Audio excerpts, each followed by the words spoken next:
David ரொம்ப ஆர்வமா ஓடி வந்து அவங்க அப்பா கிட்ட கேட்டானா, நம்ம பக்கத்து ஊர்ல இருக்கிற பார்க்குக்கு போலாமாப்பா, அங்க ரொம்ப ஜாலியா இருக்கா, என் ஃப்ரெண்ட்ஸ் எல்லாம் போயிட்டு வந்தாங்க அப்படின்னு சொன்னதும் அவங்க அப்பா சொன்னாங்களா, அந்த இடம் வேண்டாம், நான் உன்னை வேற இடத்துக்கு அழைச்சிட்டு போறேன் அப்படின்னு சொன்னதும் அவனுடைய முகம் ரொம்ப சுருங்கி போச்சான். அவங்க போகிற வழியில ரொம்ப காடா இருந்ததுனால ஒரு கல்லு தடுக்கி டேவிட் கீழே விழுந்துடுறான். அப்போ பலமா அழுது சொல்றா, நான் பார்க்குக்கு போயிருந்தா இப்படி நான் கீழே விழுந்திருப்பேனா, இந்த இடம் எனக்கு பிடிக்கல, நம்ம வீட்டுக்கே திரும்பி போயிடலாம் அப்படின்னு சொல்லும் பொழுது, சரி வா கோச்சிக்காத, நான் உன்னை தோல்ல தூக்கிட்டு போறேன், அந்த இடத்துல கொண்டு போய் உன்னை விடுறேன் அப்படின்னு சொன்னதும் அந்த இடத்துல கொண்டு போய் இவங்க அப்பா விட்டதும் டேவிட்டுக்கு ரொம்ப பிடிச்சு போச்சான். ஏன்னா அது இயற்கை வளம் நிறைஞ்சதா, நீர்நிலைகள், அது பூக்கள்லாம் அதிகமா இருந்து ரொம்ப ஒரு சந்தோஷமான தருணமா அந்த டேவிட்டுக்கு இருந்துச்சான்.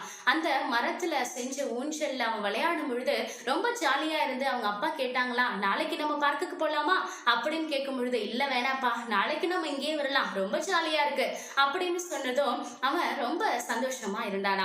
இந்த கதையில இருந்து நமக்கு என்ன தெரியுது, நம்மளுடைய சூழ்நிலைகள் உயர்வில்லாத நிலையில இருக்கும் பொழுது நம்மள மற்றவர்களோடு ஒப்பிட்டு தாழ்வு மனப்பான்மை அடைகிறோம். நமக்கு இந்த வாழ்க்கை ஏன் இப்படி இருக்குது, அவங்களுடைய வாழ்க்கை ரொம்ப நல்லா இருக்கே அப்படின்னு நினைச்சிட்டு இருக்கோம். ஆனா அவங்க எல்லாரையும் காட்டிலும் நீங்க ரொம்ப விசேஷித்தவர்கள். உங்களுக்கு ஆசீர்வாதம் தாமதமா இருக்கலாம், உங்களுடைய பாதைகள்ல கண்ணீர் இருக்கலாம், கவலை இருக்கலாம், ஆனா அந்த முடிவுல நிச்சயமாய் உங்களுக்கு ஆசீர்வாதம் இருக்கும். நீங்க போகிற பாதையில நீங்க தனிமையா இல்ல, உங்களை சுமந்து செல்லுகிற ஒரு தேவன் உங்களோடு கூட இருக்காருங்க.